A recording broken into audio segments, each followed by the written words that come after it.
On behalf of the Center for Ambedkar Studies and my behalf, I welcome you all for this special lecture on Ambedkar, Social Justice in the Constitution of India by Professor Venkat Rao, Vice Chancellor, National Law School of India University, Bangalore. I welcome you once again all for this lecture. It is my great pleasure to invite Professor Litt, Vice Chancellor of our university, to preside over the function. I welcome you on the dance. Okay. And I also welcome Professor Rao, Vice Chancellor of come on to the dais. Yeah. I also invite Professor Ram sir to come on to the dais.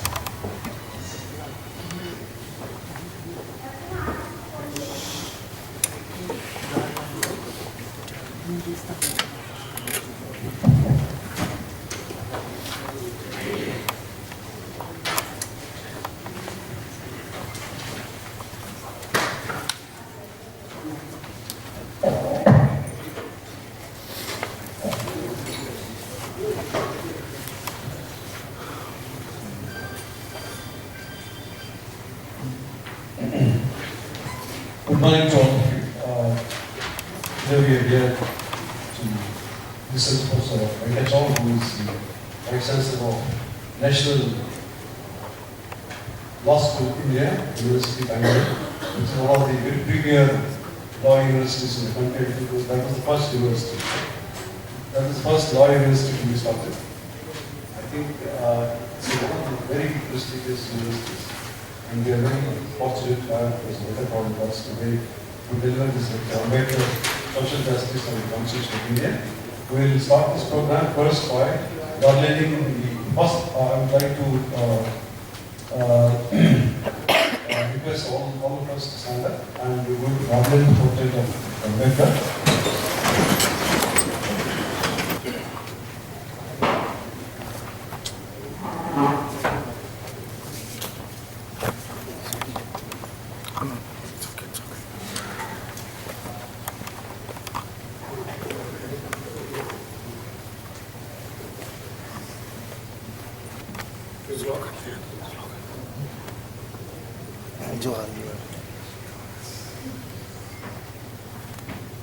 Johar Dr. B.R. Ambedkar. Johar, Johar. Johar Dr. B.R. Ambedkar. Johar, Johar.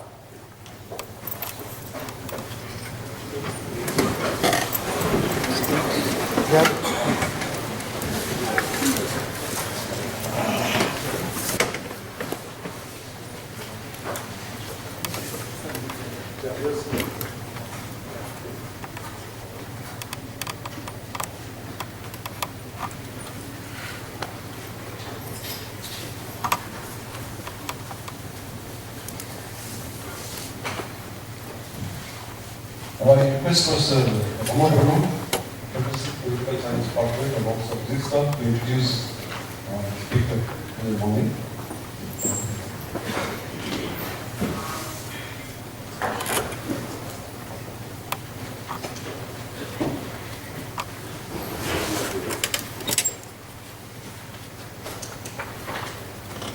Good morning to everybody, Chairperson here. This morning, the special lecture on exactly the social justice and the Constitution of India by a very eminent professor of law. In one sense, Professor Rao does not require much of introduction because his standing in the discipline of law is so high that we are very small before his attainments there. Heading the first national law university in India, Professor Venkat Rao taught for 30 years, more than 3 decades in Andhra University, Visakhapatnam, before moving into the administrative position of the Vice Chancellor of the National Law School. It is my great privilege to recount the various achievements of Professor Rao more as an encouragement to the youngsters here than as an appreciation of his work. Professor Rao currently the Vice Chancellor, National Law School of India, University of Bangalore. His academic qualifications include ML and Ph.D. besides BA and MA Literature. Served for 31 years in the Faculty of Law, Andhra University, in different capacities as Chairman of the Law Board and as Head of the Department. And Professor Rao served a number of institutions as the executive member of Chanakya National Law University, Patna, the National Law University, Bhopal, the Damodar Sanjeevaya National Law University, Visakhapatnam, National Law University, Odisha, and Karnataka State Law University, Hubli, Advisory Board of a number of institutions there. Served as Vice President of Indian Society of International Law, New Delhi, and member Academic Committee of Indian Institute of Public Administration, member Council Indian Institute of Science, Bangalore, Indian Institute of Science, and member Academic Council of General Council of Nalsa, our own law university at Hyderabad here. And he has the distinction of receiving the Best Teacher Award from the undivided Andhra Pradesh long back, and then and gold medal for his best thesis. That's very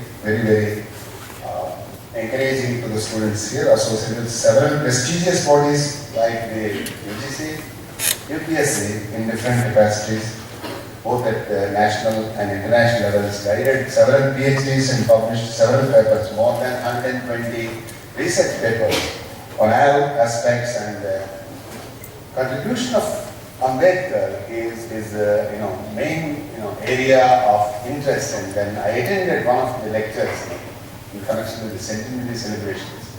So it's so thought-provoking and interesting. Sir, I am benefited by attending this lecture. Several aspects that were unknown to me, even to the student of political science.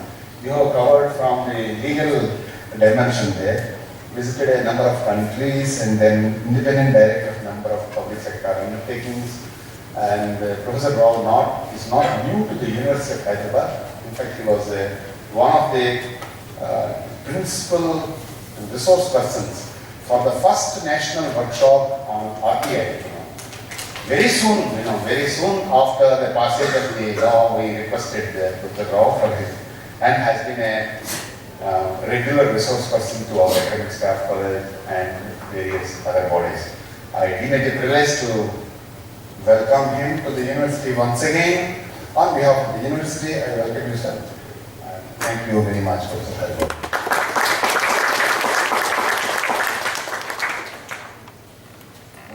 I request Professor Venkat Rao to deliver his lecture, Ambedkar, Social Justice and Constitutional.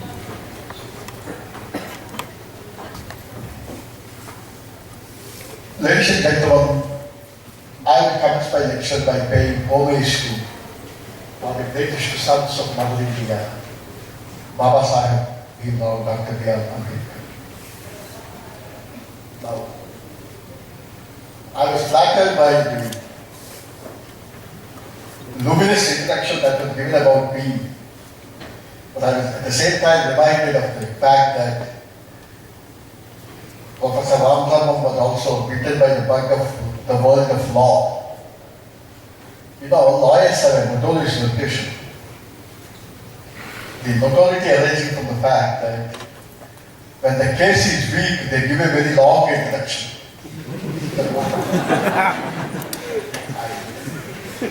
Existing impress upon the client who is the paymaster. When the case is strong, they just get up and say, "Your Lordship, the facts speak for themselves." Professor Ramthamam has given such a long introduction about me, maybe because the case is not very competent. This morning, don't have high expectations. Like each one of you, from the core of my heart, with all humility, I would like to pay my gratitude and reverence to an extraordinary person who has given something like the Bible to us, a wonderful constitution. Why I am saying this is, let's go back to 1947. and 2 years 11 months dash dash dash. At the same time, number of countries became independent. Number of countries drafted constitutions, but it's only the Indian constitution which has grown from strength to strength, and the Indian constitution has become so close to the hearts of the teeming millions of India that when an attempt was made to review the working of the constitution about 10 years ago, people immediately said, you are not supposed to tinker in the constitution because that is our bread and butter. And the government was forced to give an assurance, we are not going to change the constitution. Because for us, he is the Messiah and the constitution is like the Bible. Some of you must have read Dhananjay Kear's book, The Life and Story of Dr. B.R. Ambedkar. I will take this opportunity to request our registrar to keep at least 50 copies of the book in the library, because it's one of the greatest biographies I have read in my life. In the chapter called The Making of the Constitution of India, Dhananjay Kear says, Dr. B.R. Ambedkar is great because the Constitution of India is a great document. The Constitution of India is great because Baba Sahib and under his stewardship, the drafting committee has given the Constitution. Then comes the punchline. I quote from that book. The Indian Constitution is great because the Indian society is like a multi-storied building. A multi-storied building is a sign of civilization. You must be proud of it. But the second sentence is dystopic. The Indian society is like a multi-storied building without either a staircase or an elevator. In a multi-storied building where you don't have a staircase or an elevator, what will happen is people who are born in the ground floor would continue to grow and languish in the ground floor and decay in the ground floor. Because birth, growth and decay are the three essential attributes of any living organism. People who are born at the top floor would go to Doon School, from Doon School they go to Stephens College, from Stephens College maybe a red carpet advice from the Parliament of India. People who are born in the intermediary floors, they are sandwiched. That means in a multi-story building where you do not have a staircase, the opportunities for movement are virtually nil. Then Dhananjay Kear says, the Indian Constitution is the missing staircase of the area. What gratitude do you require? The Indian Constitution provides you the opportunities for movement from one floor to another. So therefore he says, Baba Sahib Ambedkar is great. Now such a constitution of India, which was shaped in from 47 to 49, reflecting the ethos of the United Nations Charter and the fundamental principles of Universal Declaration of Human Rights, have ensured the dignity of the human being. Ladies and gentlemen, believe me,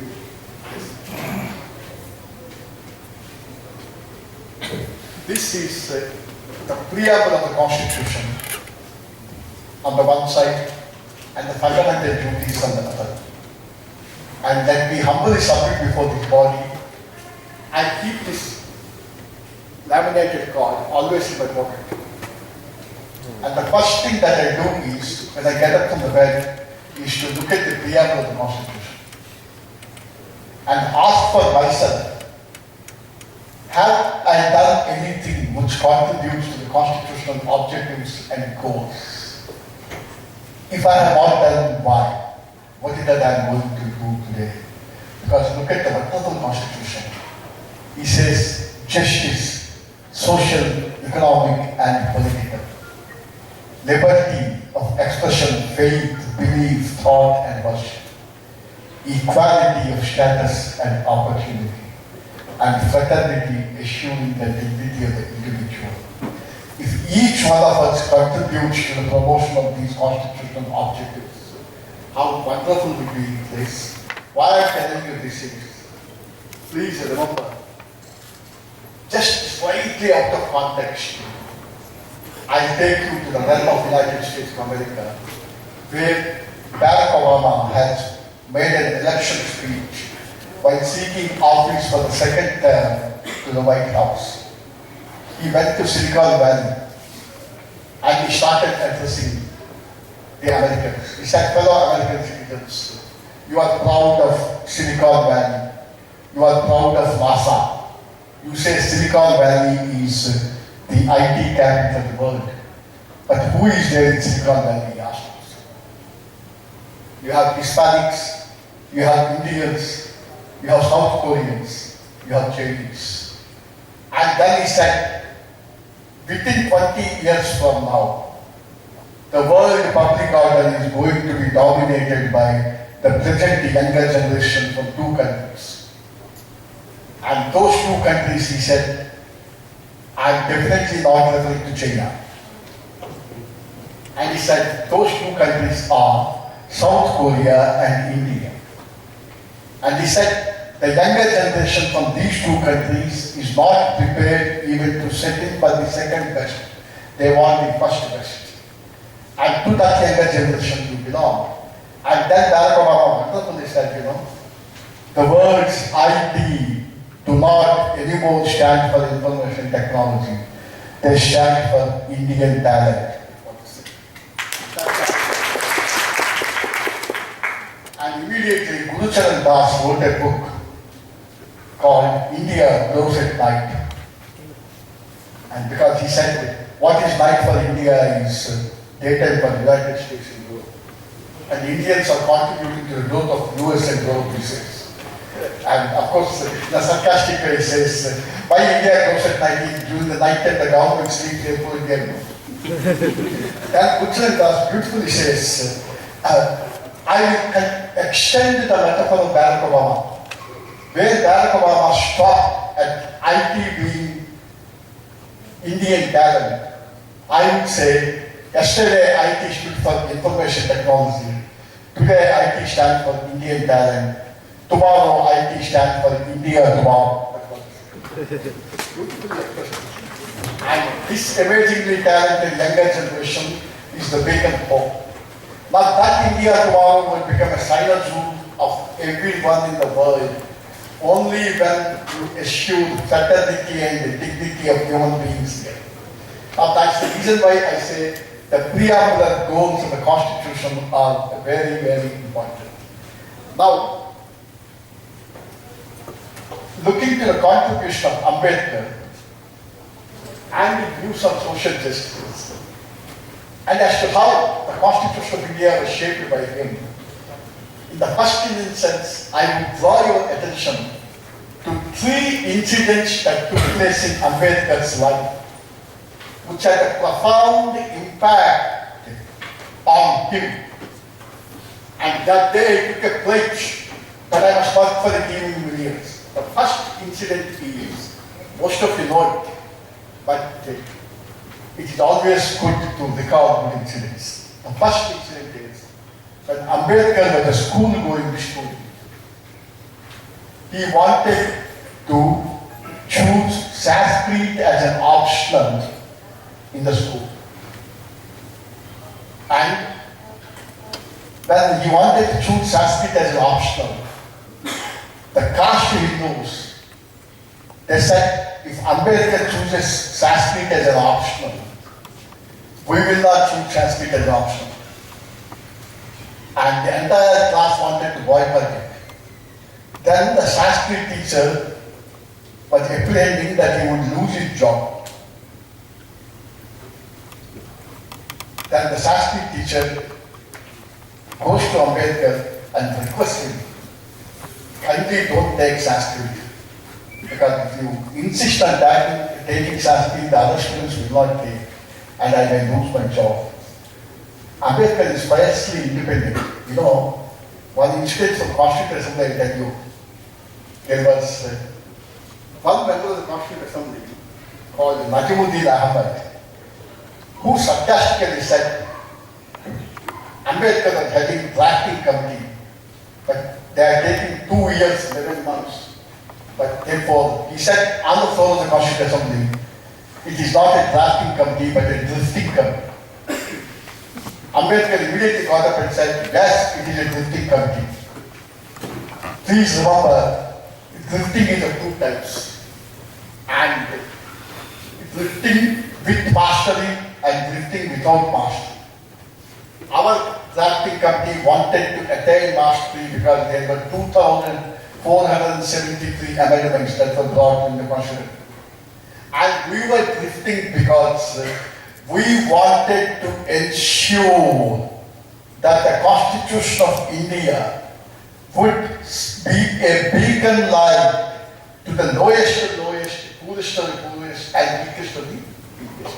Therefore, we were carefully, judiciously looking at each line of the Constitution. Therefore, mine was a drifting with a mission. And the entire Constituent Assembly voted and applauded Ambedkar. And Ambedkar was a very significant man when the teacher came to him and said, then Ambedkar said, sir, you are my teacher, I will respect you. Okay, the students have an objection to me sitting in the classroom along with them for studying Sanskrit. Allow me to study Sanskrit. I will not sit in the classroom. I will sit outside the classroom, listen to your lectures, and appear for the examination. It was agreed, and you know, Ambedkar has scored the highest mark in Sanskrit, which to date has not been broken in Bombay University. Now that was the determination, but that incident left a lasting, indelible impression on the mind of Ambedkar. When his classmates did not want to study Sanskrit along with him. The second incident was after he got his doctorate from a very famous university, I'll come to that, and he came back to Baroda with a Western suit. He wanted to check into a hotel. He checked into the hotel. After he checked into the hotel, the owners of the hotel came to know that he belongs to scheduled caste community. Therefore, immediately his baggage was thrown out of the hotel. And the entire night he was forced to sleep under a tree in front of the hotel. Ambedkar wept, and he said, if this is the predicament of a man with a doctorate from a Western university, and if I am denied access to a hotel, what will be the predicament of my thieving millions? This left an indelible impression. The third incident that happened in Ambedkar's life is very, very interesting. When Ambedkar was pursuing his higher education, Lala Lajpat Rai goes to him and requests him to join the freedom movement. You know what Ambedkar said? I'm not a student. I'm pursuing education. And I'm a patriot. I want India to be liberated. But I don't want my education to be spoiled. Because he said, education is a means of empowerment. Education is a means of emancipation. And he said, emancipation is more important than empowerment. Only when there is emancipation, you will have empowerment. Otherwise, you will be putting the cart before the horse. Therefore, with the due respect to you and all freedom fighters, please allow me to continue my education. After completing my education, I would join the freedom movement. And here, you know, I quote later when Ambedkar said, he said beautifully, higher education is no longer an elitist idea or a purely intellectual pursuit, but higher education has become closely linked with bread and butter issues. Ambedkar said, a university degree is not a badge of snobbery anymore, but an aspirational thing among the rank and file. Higher education is an aspirational thing among the rank and file. And therefore, I will focus on the higher education. Look at the impact of this particular philosophy when the Constitution was being made. Because in one of the debates, he beautifully says, you know, social justice ideally should include land reform, income generating policies, redress of inequality, and securing the well-being of underprivileged. And then it beautifully says, reservation cannot be a substitute for social justice. It is only an enabling provision. And real social justice would be attained only when you provide education to the lowest of the lowest. Now this had a profound impact on the making of the constitution. Therefore, these three incidents, number one, choosing Sanskrit as an option. Number two, being thrown out of Baroda hotel. And one political thinker goes to the extent of saying that Ambedkar being thrown out of a hotel in Baroda had a greater magnitude than Mahatma Gandhi being thrown out of a railway compartment in South Africa. Because its dimension was more. And that was an eye-opener. And the third one was when Lala Lajpat Rai wanted Ambedkar to give up studies, he said no. That was the reason why the latter also, when Ambedkar gave a clarion call, his focus was on education first. Educate, organize, and agitate. Look at the order. Just as in the preamble, the order is justice, social, economic, and political. Because he said, when you are educated, automatically you become organized. And when you become organized, you become vocal, you ask for things. Therefore, let us concentrate on education. Now, with this background, I will take you to two important things in Ambedkar's life. Remember, Ambedkar was the 14th child, having all the disadvantages. But Ambedkar was a person who had the perseverance, never said I spirit. And he was an educationist, he was an economist, he was an author, he was a professor, he was a lawyer, he was a leader, he was a fighter, he was a lawgiver, and he was a leveler, and he was a liberator. This is what T.T. Krishnamacharya said after observing Ambedkar's working in the Constitution of India. He said, Ambedkar is a political militant, economic radical, and social protestant. And he gives certain examples. Ambedkar's fierce support to free speech. Today you have Article 19, everyone will say you have 6 freedoms. Okay. But look at the Constituent Assembly debates. And the way Ambedkar, the wonderful statement that Ambedkar made in the Constituent Assembly, in one context he said, if you want to sacrifice liberty in the name of security, you will ultimately have neither security nor liberty. He said. And therefore, Ambedkar was a political militant. He wanted free speech. He wanted right to dissent. And he wanted elected governments. Then he was an economic radical. Look at 1940s and 50s. And he wanted equity in property. He wanted distributive justice based on each according to his needs. In my opinion, Article 38 and Article 39 of the Constitution of India are the most important articles. They are more important even than fundamental rights. And the last one was even the social protestant. Discrimination rooted in birth. Ambedkar said in one of the speeches, birth is an accident in life. And that accident called birth determines, unfortunately, your future course of life. And therefore, the discrimination based in birth has to remove. And please remember, Ambedkar is the first social reformer or revolutionary in India who has used political means for emancipating the downtrodden. There are a number of social reformers, but he is the first one to identify that we should use the political means to emancipate the untouchables. Now I directly take you to the last speech that was made by Ambedkar in the Constituent Assembly, which gives you the essence of the constitutional philosophy of Ambedkar. Let me quote. We should not be content with mere political democracy, because India has attained political democracy by the time. We must make our political democracy a social democracy as well.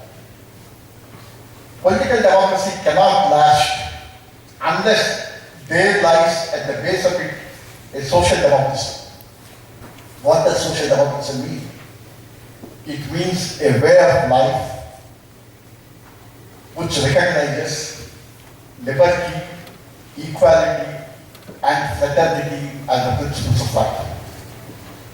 These principles of liberty, equality, and fraternity, they are not to be treated as separate items. They are inextricably bound and they can be compared to the Trinity. They form a union of Trinity in the sense that to divorce one from the other is to defeat the very purpose of democracy. Liberty cannot be divorced from equality. Equality cannot be divorced from liberty. Nor can liberty and equality be divorced from fraternity. How beautifully I put it. Liberty cannot be divorced from equality. Equality cannot be divorced from liberty. Nor can liberty and equality be divorced from fraternity. Without equality, liberty would produce, this is very, very important. Without equality, liberty would produce the supremacy of the few over the many. That's what happened at the time of independence. You had the liberty, but you did not have equality. And therefore, the supremacy of few continued over the many. Equality without liberty would kill individual initiative. Without fraternity, liberty and equality could not become a natural course of things. And then he says, if you don't have fraternity, it would require a constable to enforce them. That means democracy will become a police Raj. And in that context, he takes the definition of democracy by Abraham Lincoln, which is very popular. But you know, youngsters, I will tell you, the 21st century of democracy, it was given by Archbishop Ascot, who is called as H.G. Wells of America. He says, democracy is the art of securing votes from the poor and money from the rich, promising each to protect from the other and doing neither. Democracy is the art of securing money from the rich, votes from the poor, promising each to protect from the other and doing neither. And somebody said, in fact, protecting themselves. Now, that was the 21st century for the American context. And other Lincoln's definition of people, for the people, by the people, Ambedkar said, nobody is interested whether the government is of people or by the people. What we want in India is you should have democracy for the people. That's what he said. And how can you have democracy for the people when thieving millions are controlled by few hands? And that's the reason why he said, without fraternity, it would be requiring a constable to produce. I think about 30% of you can understand Telugu. I make a reference, ladies and gentlemen, to one of the greatest plays written in Telugu literature, Kanyasukam, by Gurjar Apollo. Even I request my brothers and sisters from other languages to read that. In that, there is a beautiful dialogue. Somebody says, Swatantra vachindi, independence we got. Immediately, a question was asked, Kanishtabu kanipinchakapotara. Kanishtabu kanipinchakapotara. That means a poor man's concept is, he will have independence only when there is no police. The poor man immediately asks, when somebody says India has got independence, Kanishtabu kanipinchakapotara. That was the immediate dialogue. That means poor people's concept of independence is absence of police branch. And Ambedkar said, if it's not a democracy for the people, it may be of the people and by the people, but you will have to continuation of police branch because you don't have fraternity. And then he continues. Without fraternity, liberty and equality could not become a natural course of things. It would require a constable to enforce them. Now, the punchline. We must begin by acknowledging the fact that there is complete absence of two things in Indian society. Two things are absent, he said. One of these is equality. On the social plane, we have in India a society based on the principle of graded inequality. People who have experienced it will understand. In a highly stratified, regimented society, these graded inequalities, nuances, are suffered silently by teeming millions. And he said this graded inequality in which there are some who have immense wealth as against many who live in abject poverty. And at that context, Ambedkar gave a beautiful definition of distinction between the elite and the weaker sections. And he said, elite is that which has a dominant share of values. And weaker sections are those who have lesser share of values. Our goal should be to focus on equitable distribution of social values, economic values, and political values. Otherwise, one vote, one man will not have any significance at all. And then he continues, he says, on social plane we have in India a society based on the principle of graded inequality, in which there are some who have immense wealth against many who live in abject poverty. Now look at the sentence. On the 26th January 1950, we are going to enter into a life of contradictions. In politics, we have equality. And in social and economic life, we will have inequality. In politics, we will be recognizing the principle of one man, one vote, and one value. In the social and economic life, we shall continue to deny the principle of one man, one value. Then he asked the question, we have the answer even in 2014. How long shall we continue to live this life of contradictions? How long shall we continue to deny equality in our social and economic life? If we continue to deny it for long, we will do so only by putting our political democracy in peril. Peril means in danger. We must remove this contradiction at the earliest possible moment.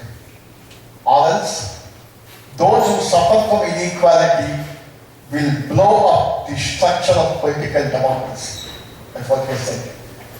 Or else, those who suffer from inequality will blow up the structure of the political democracy. Therefore, Ambedkar said, our drifting in the drafting committee was with a mission. The mission is to provide hope, to give them a charter which will bring about a metamorphosis in their lives. And there, look at the brilliance and multi-passionateness of this man. He has double doctorates, all those things, I think you know that. And he was a professor of law, he was a principal of government law in Bombay. And the Martin Luther King's dreams echo behind him. When you look at the headquarters of the International Labour Organization, Ambedkar always used to say, at the entrance of the Iron Wall, you have an inscription written in Latin. The English translation of which says, if you seek peace, cultivate justice. If you seek peace, cultivate justice. Injustice anywhere is a threat to justice everywhere. Without cultivating justice, you cannot seek peace. And what is that we are doing? Look at any institution. Therefore, he said, we have to ensure justice first. And look at the vision of that man. Indian Constitution, people say, has borrowed everything from everywhere. Our school teachers must have taught you, isn't it? But he says, Indian Constitution's originality lies in one master. That master stroke is, Indian Constitution is the first constitution in the world to have made a mention about international law. In 1950s, nobody thought of international law.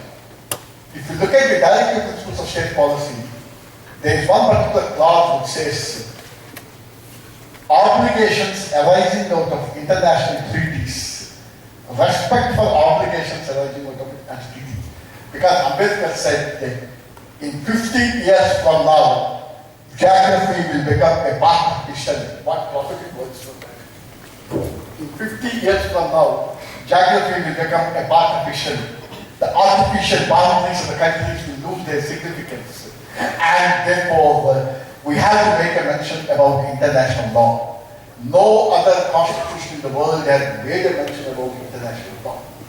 That was the reason why, at the end of the apartheid regime, when South Africa was required to draft the constitution for themselves, Nelson Mandela said, the only document I require for reference is the Constitution of India. That's what he said. The only document that I require for reference is the Constitution of India. Because in the Constitution of India, we have the distribution of values. And Ambedkar always used to say, those who make mini revolutions impossible will make maxi revolutions inevitable. How wonderful is it? Those who make mini revolutions impossible will make maxi revolutions inevitable. And the Constitution is a document which ensures many revolutions. In 1950, to speak about protective discrimination, to speak about compensatory discrimination, to have the guts to say the most important article in the Constitution of India is Article 32. Because somebody asked Ambedkar, you have drafted the Constitution. What is the most important article? Because people are telling fundamental like that, into all sorts of rules. He said, for me, the most important article is Article 32. Because Article 32 is that article which gives you the enforcement of rights. He said, a right without a remedy is a meaningless right. And in Article 32, we have the beacon of hope. Therefore, he said, Article 32 is the most important right for me. And when people were asking him about the center-state relations, the misuse of Article 356, etc., etc., he was such a great patriot. He said, we need to have a strong constitution which is slightly balanced towards strong union. And that's the reason why he says, Article 356 we have included in the constitution, but my prayer is only that there will be only few opportunities for invoking Article 356.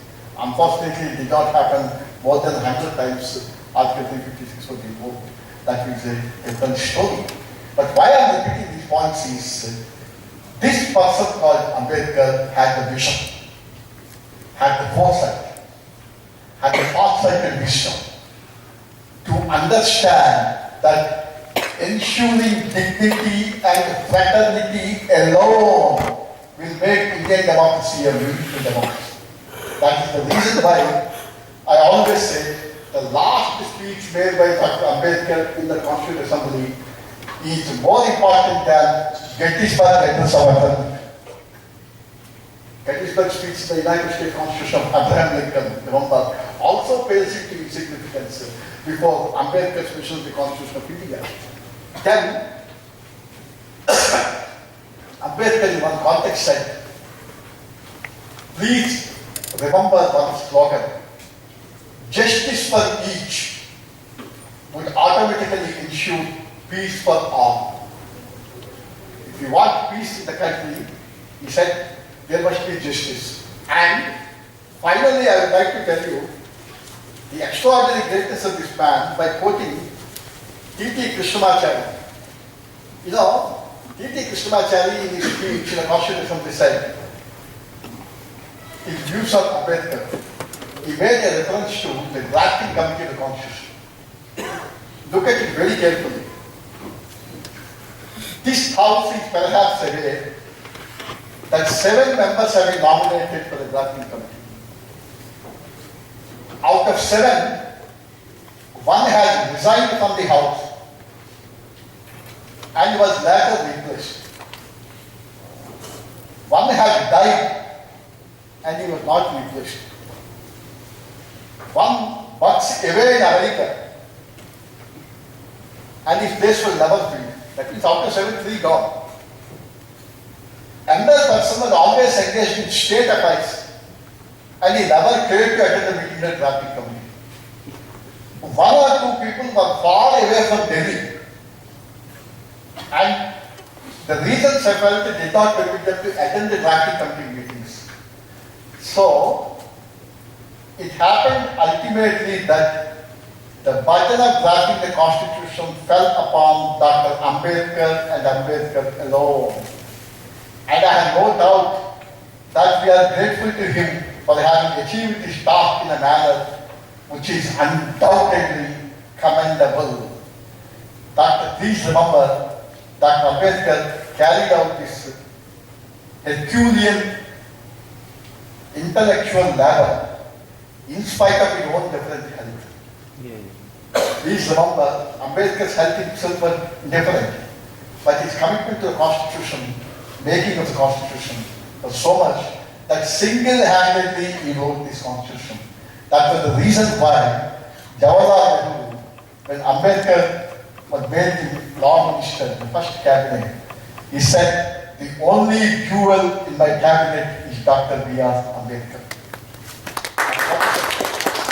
And to this day, Ambedkar goes down in the history as the only person who has relentlessly worked for the cause of the woman. Because when the orthodox elements wanted to introduce the Hindu code bill, and Ambedkar could not convince, he said goodbye and he quit the post.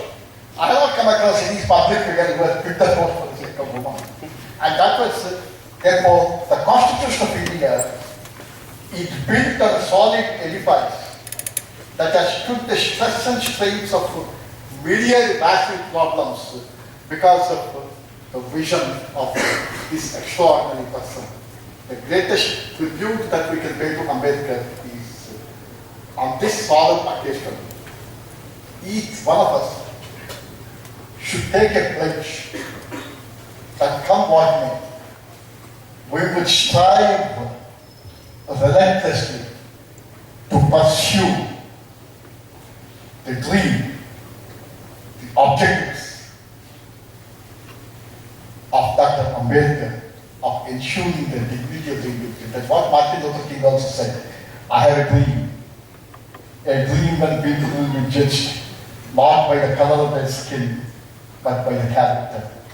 And that was Ambedkar's dream, because, ladies and gentlemen, let me tell you, in 21st century, Alvin Toffler, power shift, has predicted beautifully. Those of you who have not read that book, please read that book. Alvin Toffler's book, Power Shift, is a book which answers the question, to whom will power shift in 21st century? And it makes a wonderful analysis of 19th century, 20th century, 21st century. And he says, 19th century was a century ruled by Great Britain. Our history teacher must have taught us the sun did not set in the British Empire. Of course, Toffler says the sun did not set in the British Empire because even some were afraid that it would be colonized by the British. Therefore, it was being set away. Therefore, 19th century was ruled by the British.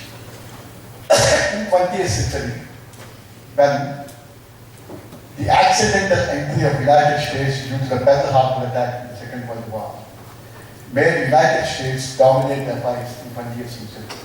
Toffler asks a very fundamental question: to whom will power shift in 21st century? In the first chapter, he answers, power will definitely shift from United States. Very interesting to sustain the interest. Then, in subsequent chapters, he says, will power shift to Europe? He says power will never shift to Europe because United Kingdom will never allow Europe to become powerful. This kind of lecture is now. I must say, it's my job is to propose vote of thanks. The center like to organize this kind of lectures. I think must be having classes and despite their class, they came and attended this lecture. I'm so happy. I must say thanks for the students first of all.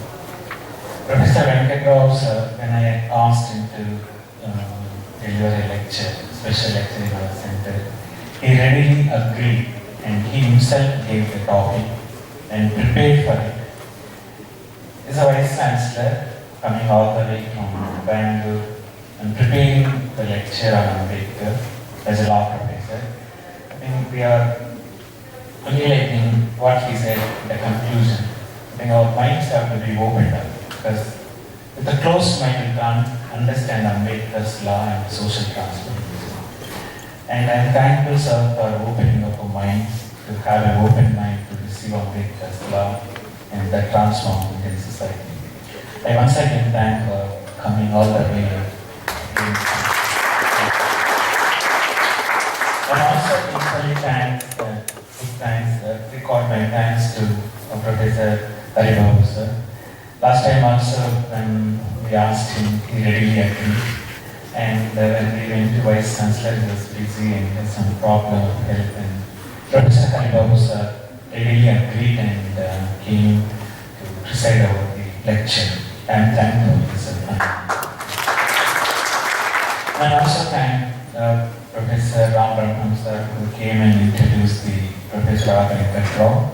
And he had some urgent work, and despite I asked him last minute, he came and graced this lecture and introduced Professor Venkat Rao. I am so thankful to him. And I'm also thankful to all the students once again, and the Teachers Associate who is working in the center, Dr. Subbarao and Satri, Vijay, and all the students who came and attended this lecture. Thank you very much once and all.